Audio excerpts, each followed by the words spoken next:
नमस्कार दोस्तों, मैं आप सभी का अपने चैनल पर स्वागत करता हूं।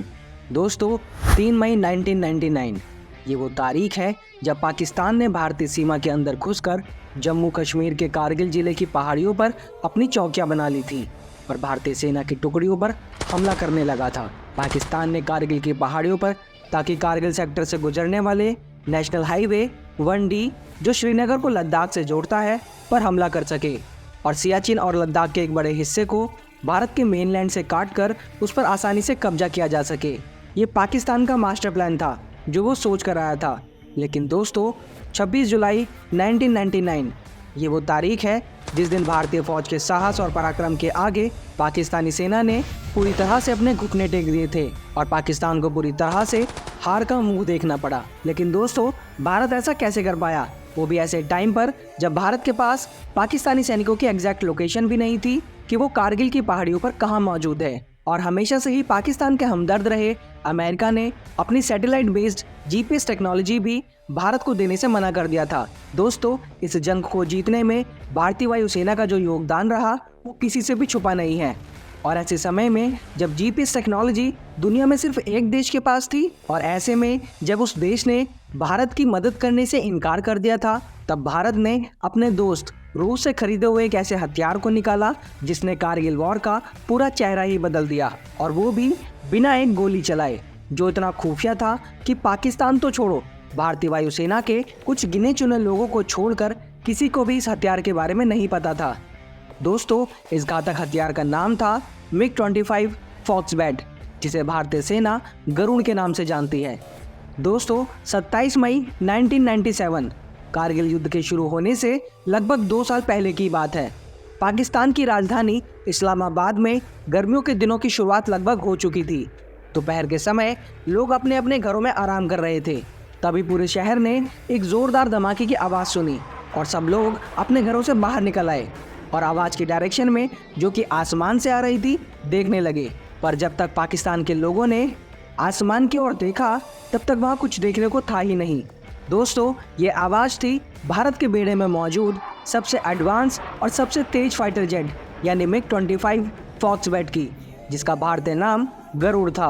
और ये धमाके की आवाज़ इसके सुपरसोनिक बूम की थी। सुपरसोनिक बूम उस आवाज़ को कहते हैं जब एक फाइटर एयरक्राफ्ट साउंड की स्पीड से आगे निकलता है तो एक धमाके जैसी आवाज़ निकलती है, जिसे ही सुपरसोनिक बूम कहते हैं। इस बूम की आवाज़ को सुनकर जब पाकिस्तानी सेना अपने रडार पर देखती है तब उन्हें पता चलता है कि कोई एयरक्राफ्ट बहुत तेज स्पीड से पाकिस्तान से भारत की ओर जा रहा है। तब जाकर उन्हें पता चलता है कि एक फाइटर एयरक्राफ्ट के सुपरसोनिक बूम की आवाज़ थी। पाकिस्तान के एयर स्पेस में मौजूद इस अननोन एयरक्राफ्ट को इंटरसेप्ट करने के लिए पाकिस्तानी सेना का एक F-16 विमान तुरंत ही उड़ान भरता है। लेकिन उसके उड़ान भरने से पहले ही ये विमान भारतीय एयर स्पेस में आ चुका था। इतना ज़्यादा तेज था ये फाइटर जेट। तो चलिए दोस्तों, जानते हैं भारत के आज तक के सबसे खुफिया लेकिन सबसे एडवांस फाइटर एयरक्राफ्ट के बारे में कि इस फाइटर जेट को स्पीड और रेंज के मामले में बीट कर सके। उस समय ऐसा कोई भी एयरक्राफ्ट पूरे एशिया महाद्वीप में नहीं था। और जब अमेरिका ने भी पहली बार इस फाइटर जेट को देखा तो उसके भी होश पूरी तरह से उड़ गए थे। साथ ही आज की वीडियो में हम ये भी जानेंगे कि क्या भारतीय वायुसेना आज भी MiG-25 को सीक्रेट तरीके से इस्तेमाल करती है और इन एयरक्राफ्ट्स ने किस तरह से भारतीय वायुसेना को कारगिल युद्ध जीतने में मदद की थी। लेकिन वीडियो में आगे बढ़ने से पहले अगर आप यहाँ तक वीडियो को देखते हुए आ गए हैं और आपको वीडियो अच्छी लगी है तो वीडियो को लाइक, शेयर और चैनल को सब्सक्राइब करना ना भूलें। चलिए दोस्तों, शुरू करते हैं। दोस्तों, जैसा कि महान दार्शनिक प्लूटो ने कहा है कि आवश्यकता ही आविष्कार की जननी होती है, ये बात MiG-25 पर बिल्कुल ठीक बैठती है।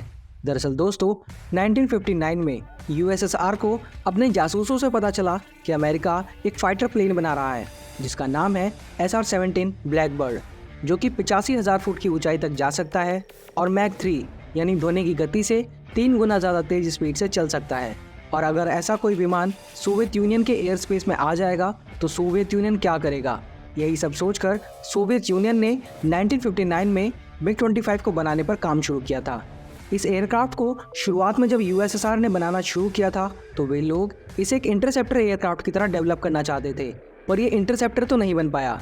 पर इसकी मैक 3 से ज़्यादा की स्पीड और स्ट्रेटोस्फेयर तक की रेंज ने इस विमान को सोवियत यूनियन का स्टार बना दिया था, क्योंकि ये विमान निगरानी रखने दुश्मन के क्षेत्र में घुसकर फोटो खींचने और जानकारी को इकट्ठा करने में माहिर था। और दोस्तों, ये विमान इतना ज़्यादा खुफिया था कि रूस ने इस विमान से जुड़ी हर जानकारी को पूरी दुनिया के साथ साथ अपने लोगों से भी छुपा कर रखा, यहाँ तक कि अपने मित्र देशों से भी कभी इस खबर को साझा नहीं किया। और मार्च 1964 की फर्स्ट टेस्ट फ्लाइट के बाद भी करीब 10 सालों तक ये विमान सभी के लिए एक अजूबे से कम नहीं था। इस विमान पर से पर्दा तब उठा जब 1976 में रूसी पायलट विक्टर बेलेंको, जो कि मिग-25 का पायलट था, ने रूस से धोखे से इस विमान को उड़ाकर जापान के हाथों में दे दिया। और तब जाकर इस विमान का सच दुनिया के सामने आया। और तब से ही रूस ने इस विमान को अपने मित्र देशों को देने का प्रस्ताव रखा था। और जब रूस ने इसी फॉक्सबैट की खरीद का प्रस्ताव भारत के सामने रखा तो तत्कालीन एयर चीफ इदरिस लतीफ ने मौके को नहीं गंवाया और इस विमान को बहुत ही खुफिया तरीके से भारतीय वायुसेना में शामिल कर लिया। दोस्तों, रूस ने मिग-25 को 11 अलग अलग वेरिएंट्स में बनाया था। उस समय भारतीय वायुसेना ने 1981 में अपने नवगठित 102 स्क्वाड्रन द ट्राइसोनिक में इनमें से 10 विमानों को अपने बेड़े में शामिल किया। और भारतीय सेना में शामिल किए गए इन 10 विमानों में से 8 विमान मिग-25R वेरिएंट और 2 मिग-25U वेरिएंट थे, जिन पर कभी भी किसी भी प्रकार का कोई हथियार नहीं लगे थे। इन्हें सिर्फ निगरानी और जानकारी इकट्ठा करने के लिए इस्तेमाल किया जाता था। इसकी सबसे बड़ी खासियत थी स्पीड और ऊंचाई पर उड़ने की क्षमता। यह मार्क 3 से भी ज़्यादा तेज यानी साउंड की स्पीड से 3 गुना की रफ्तार से उड़ान भर सकता था। उस समय के दूसरे फाइटर विमान जो 40 से 50,000 फुट की ऊंचाई तक ही उड़ान भर पाते थे, तब ये विमान 80,000 फुट से ज़्यादा की ऊंचाई तक उड़ान भरने में सक्षम था। और इतनी रफ्तार और इतनी ऊंचाई पर होने की वजह से इसे पकड़ना तो दूर, इसका पता लगाना भी मुश्किल था। इसकी रफ्तार ही इसका हथियार था। पहले तो उस समय का कोई भी फाइटर जेट इसके पीछे आता नहीं था। अगर कोई विमान सोचता भी था कि इसका रास्ता रोके तो ये विमान उसके सामने से निकलकर गायब हो जाता था। यहाँ तक कि उस समय की सबसे तेज रफ्तार वाली गाइडेड मिसाइल इसकी रफ्तार के आगे बहुत धीमी थी। अगर इस विमान की लंबाई और चौड़ाई की बात करें तो इसकी लंबाई 64.10 फुट, ऊंचाई 20 फुट। इसमें 2 तुमनाक्सकी R-15B 300 आफ्टरबर्न टर्बोजेट इंजन लगे थे, जो इसे 147 न्यूटन का थ्रस्ट देते थे। इस विमान में दोनों इंजनों के साथ आफ्टर बर्नर भी लगे हुए थे, जो इन इंजन की थ्रस्ट कैपेसिटी को 200 किलो न्यूटन तक बढ़ा देते थे, जिससे ये विमान मार्क 3 से भी ज़्यादा की स्पीड को सेकंड्स में अचीव कर लेता था। ये विमान इतना खास था कि इसका संचालन भी भारतीय सेना बहुत ज़्यादा खुफिया तरीके से करती थी। इसकी सारी जानकारी को इतना ज़्यादा गुप्त रखा गया था कि भारतीय वायुसेना में इसके 25 साल बिताने के बाद भी इसे सिर्फ 42 पायलटों ने ही उड़ाया था। और इसके मिशन की जानकारी सिर्फ मिशन कंट्रोल और पायलट के अलावा किसी को नहीं होती थी। अगर किसी को टेक ऑफ टाइम और नेविगेशन रूट ना पता हो तो वो कुछ नहीं कर सकता था। चलिए दोस्तों, आप जानते हैं कि मिग-25 ने कारगिल युद्ध में भारत की कैसे मदद की। दोस्तों, 1999 के कारगिल वॉर के दौरान भी इस विमान ने भारत का बहुत साथ दिया था। वो ऐसा समय था जब अमेरिका ने अपनी जीपीएस टेक्नोलॉजी को भारत को देने से मना कर दिया था और पाकिस्तानी सेना कारगिल की पहाड़ियों में ऊपर की ओर छुपकर भारतीय सेना जो कि नीचे की ओर थी उन पर गोलियां चला रही थी। और तब भारत के पास खुद की रिमोट सेंसिंग सैटेलाइट नहीं थी और सेना को ऊंचाई पर छुपे दुश्मनों को पता लगाना था। और इस काम को करने के लिए मिग-25R और जैगुआर फाइटर जेट्स को चुना गया और दुश्मनों के ऊपर निगरानी रखने और जानकारी को इकट्ठा करने का काम इन दोनों विमानों ने बखूबी किया। और इन विमानों से मिली जानकारी ने वायुसेना को ये ताकत दी जिससे उन्होंने पाकिस्तानी सेना के बंकरों को ऑपरेशन सफ़ेद सागर के तहत निशाना बनाकर भारतीय थल सेना को मौका दिया कि वे इन चोटियों पर फिर से तिरंगा लहरा सके।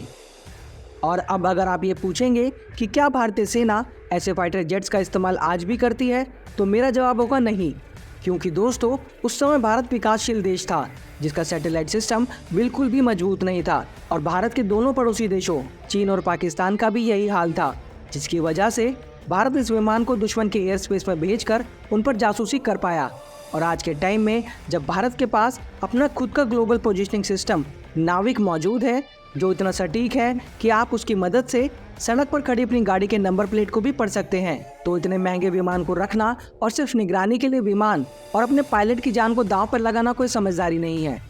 और अब भारत के दुश्मनों ने भी एयर डिफेंस सिस्टम के साथ साथ अपने सैटेलाइट सिस्टम को भी मजबूत कर लिया है, जिस वजह से इस विमान की ज़्यादा उपयोगिता नहीं बचती है।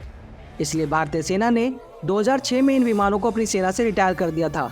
दोस्तों, इसके रिटायर करने का एक कारण ये भी था कि रूस ने 1984 में इन विमान का प्रोडक्शन बंद कर दिया था और फिर सन 2000 के बाद से इसके स्पेयर पार्ट्स का मिलना मुश्किल हो गया था। इस वजह से भी इसे रिटायर करना पड़ा। तो दोस्तों, ये था भारतीय वायुसेना में शामिल अब तक का सबसे तेज उड़ने वाला विमान, जिसने अपनी सिर्फ आवाज़ से ही पाकिस्तान के लोगों के दिलों में डर को बैठा दिया था और जिसने 1980 और 1990 के दशक में पाकिस्तान और तिब्बत के ऊपर से कई बार दुश्मनों को पता चले बिना उड़ान भरकर महत्वपूर्ण जानकारी इकट्ठा की थी। तो दोस्तों, आज की वीडियो में इतना ही। अगर आप भारतीय सेना द्वारा कारगिल वॉर में इस्तेमाल किए गए फाइटर एयरक्राफ्ट्स के बारे में जानना चाहते हैं तो स्क्रीन पर दिख रहे वीडियो पर क्लिक करके देख सकते हैं। इसके अलावा अगर आप भारतीय सेनाओं द्वारा कंडक्ट किए गए कुछ खुफिया मिशंस के बारे में जानना चाहते हैं तो हमें कमेंट करके बता सकते हैं। वीडियो को अंत तक देखने के लिए आप सभी का बहुत बहुत धन्यवाद। जल्दी मिलते हैं नई वीडियो के साथ, तब तक के लिए जय हिंद, जय भारत।